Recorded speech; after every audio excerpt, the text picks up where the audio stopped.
tired. Especially if someone has exerted themselves or had a long day, we may commonly hear that expression, I am tired. But what are we really saying? Well, one definition of the word tired explains it as drained of strength and energy. I'm going to state a few synonyms, and in your minds, see if any of these sound familiar.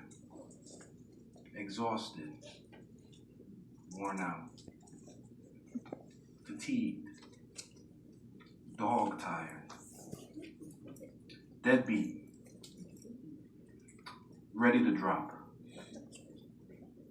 zonked, wiped out, pooped, and the list goes on.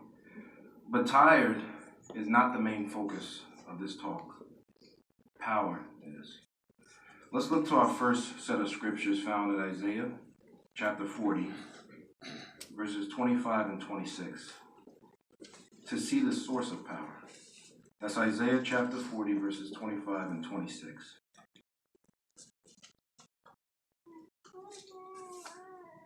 And there we read, To whom can you liken me, to make me his equal, says the Holy One.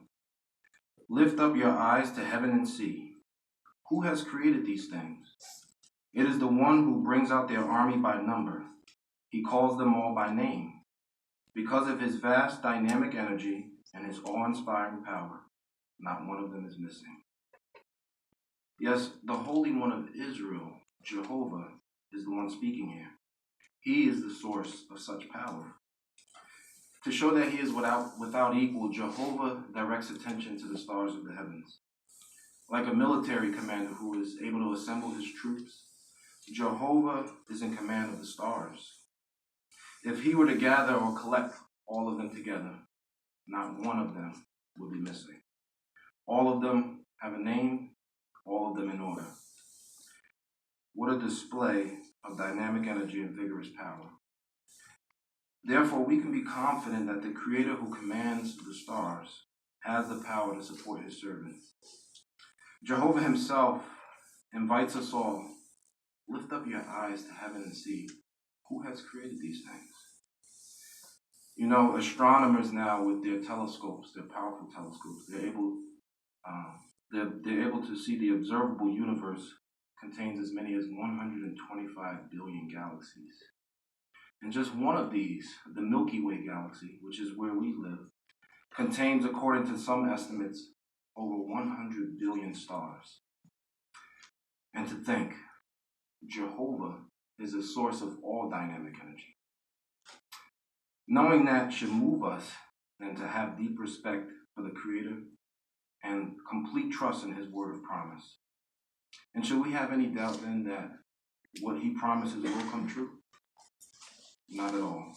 The Creator of the universe certainly has the ability to accomplish all that he promises. Let's read together Isaiah chapter 40 now, verses 27 and 28. It's Isaiah chapter 40, verses 27 and 28.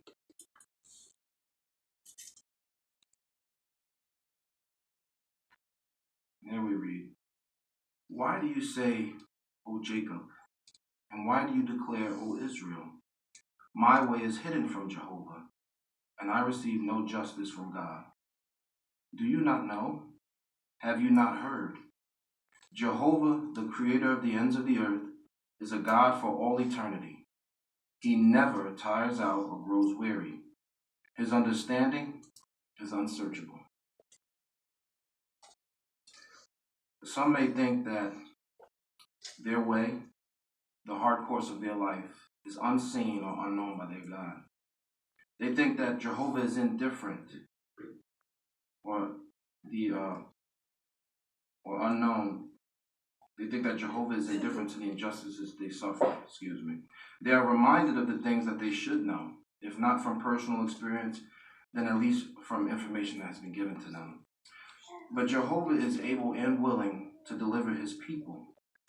Jehovah still possesses the same power as before, during, and after creation. And as verse 28 says, he is a God for all eternity, and he never tires out. Therefore, our God cannot grow tired and fail his people. Jehovah notices the hardships that we endure and the injustices we suffer. And so he promises us something at Isaiah chapter 40, verses 29 through 31. Let's read that together. That's Isaiah chapter 40, verses 29 through 31. It says there, He, Jehovah, gives power to the tired one and full might to those lacking strength.